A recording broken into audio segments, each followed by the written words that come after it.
Zombie Apocalypse.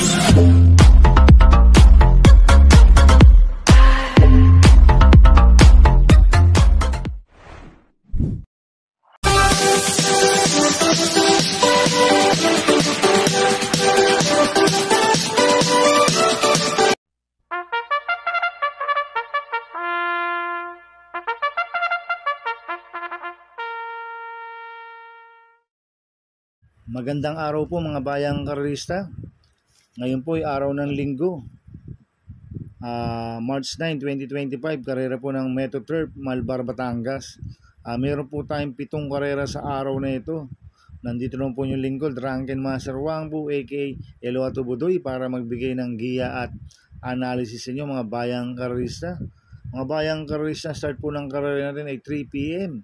At bago po ako magsimula magbigay ng giya at analysis, huwag pong kalimutan subscribe, like and share YouTube channel ko po. At syempre, huwag din pong kalimutan i-click notification bell ko para updated po kayo sa mga bagong video ko. Kaya mag-start na po ako sa pagbibigay ng giya at analysis. Race 1, winner take all, cover races 1 to 7. May 6 na kabayong tatakbo, 3-year-old and above maiden race sa distance 1,400 meters. First choice ko po dito, numero 3, Ease of Pine, na sasakyan po ni Kelvin Abobo. Last run po nito noong February 23. Tumakbo po ito sa PCSO Maiden Stakes Race. Pang-apat po siya kay Natasha. Nagtala po siya ng 1.28.2 sa 1,400 meters. Kaya sa akin, malaki po panalo sa akin ito. Kaya siya po first choice ko. Second choice ko po yung nag-iisang imported, numero 1, Light from the East, na sasakyan po ni JB Bakaykay. Ito, last run po nito noong March 2. Pangalawa sa Bogaw po ito, kila Frosty Raven. Nagtala lang po ng 1.33 medya sa 1,400 meters. Medyo nabibuhan po ito sa alis ni NIO Jr. Ngayon, cambio nito, binigay kay JB Bakaykay. Last time si NIO Jr. po sumakay dito. Kaya sa akin, may panalo sa akin to. Kaya siya po second choice ko. Kaya ang first choice ko po, number 3, Iso Pine. Second choice, number 1, Light from the East. Sa race 2 po tayo, pick 6, cover races 2 to 7. May 7 kabayong tatakbo. Rating basis in plus 4, 16-21 split. Distance 1,400 meters.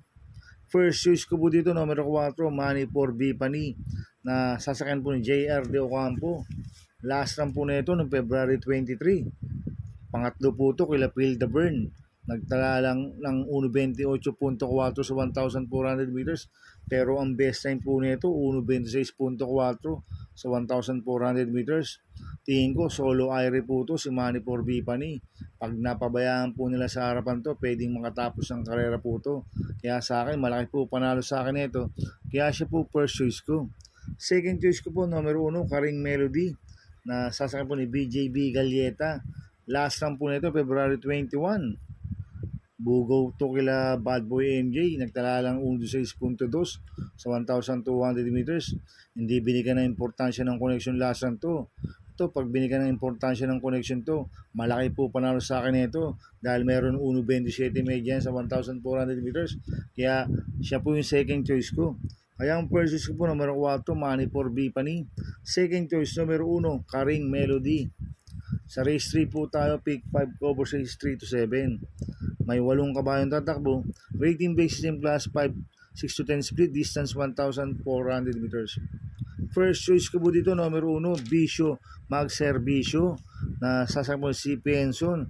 Ito, mababa na po sa laban to, si Bisyo Magserbisyo. Ito, nag-barrel trial po siya ng February 22. Kila Veterano, nagtala lang 1.8 medya sa 1,200 meters, pero meron 1.29 medya po yan sa 1,400 meters, si Bisyo Magserbisyo. Kaya sa akin, malaki po panalo sa akin ito.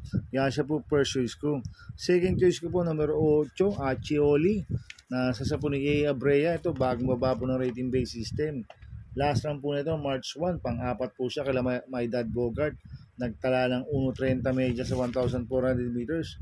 Pero meron 1.27.4 po yan sa 1,400 meters, Ashioli. Kaya sa akin, malaki rin po panalo sa akin ito. Kaya siya po second choice ko. Kaya ang first choice ko po, numero 1, Bisyo Magserbisyo. Second choice, numero 8, Achioli. Sa race 4 po tayo, pick 4, cover race 4 to 7.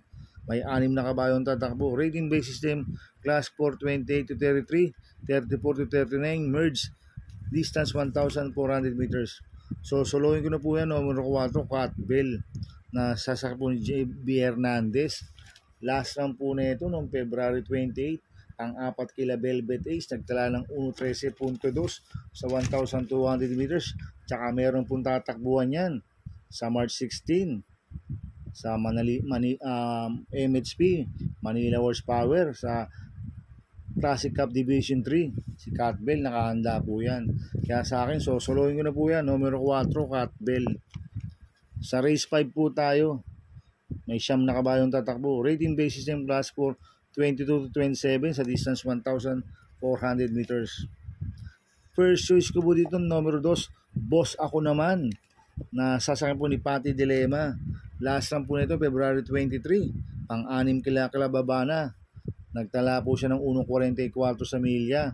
Pero meron 1.26 po yan sa 1.4, si Boss Ako Naman. Kaya sa akin, malaki po panalo sa akin ito. Kaya siya po first choice ko. Second choice ko po, numero 5, Top Grosser, na sasakyan po si Penson. Last run po nito, February 23, pang-7 po siya, baba na. Nagtala po siya ng 1.44 medya sa milya. Pero meron 1.26 po yan sa 1.4, si Top Grosser. Kaya malaki rin po panalo sa akin ito. Kaya siya po second choice ko. Lalagyan ko po third choice sa Pandiado, Incopolente numero 3, Bantay Sarado, na sasakyan ni AR Villegas. 3A Asintado, na sasakyan ni Ciel Advincula. Last run po ni Bantay Sarado nung February 23 rin, pang-4 po siya kila baba na. Nagtala po siya ng 1.43 medya sa milya. Kaya sa akin, magandang diado to. Kaya sila po third choice ko na Pandiado. Kaya ang first choice ko po, numero 2, Boss Ako Naman. Second choice, numero 5, Top Grosser. Third choice sa Pandiado, Copolente numero 3, Bantay Sarado. 3A Asintado. Sa race 6 po tayo sa penultimate race. May 9 na kabayong tatakbo. Rating base system, class 5-5 split racers, distance 1,400 meters. First choice ko po dito, numero 6, Smarty Jazz, na sasakyan po si S. Pare Jr. Ito, bagong baba po ng rating base system to, si Smarty Jazz. Last run po na ito no February 22. Pang-5 po siya kila Magnolia Ashley. Nagtala po siya ng 1.31.8 sa 1,400 meters. Pero meron 1.30 medya po yan sa 1.4. Kaya sa akin, malaki po panalo sa akin ito. Kaya siya po first choice ko. Second choice ko po, numero 5, Lightning Bolt, na sasakyan po ni Pabs Caballeo. Last run po na ito, February 23. Segundo ko in wire. Nagtala po siya ng 1.31.2 sa 1,400 meters. Kaya sa akin, malaki rin po panalo sa akin ito. Kaya siya po second choice ko. Lalagyan ko po third choice sa Pandiado, numero 4, Lapping Tiger, na sasakyan po ni Michael De Jesus. Last run po na ito no February 23. Tercero Cola Noir.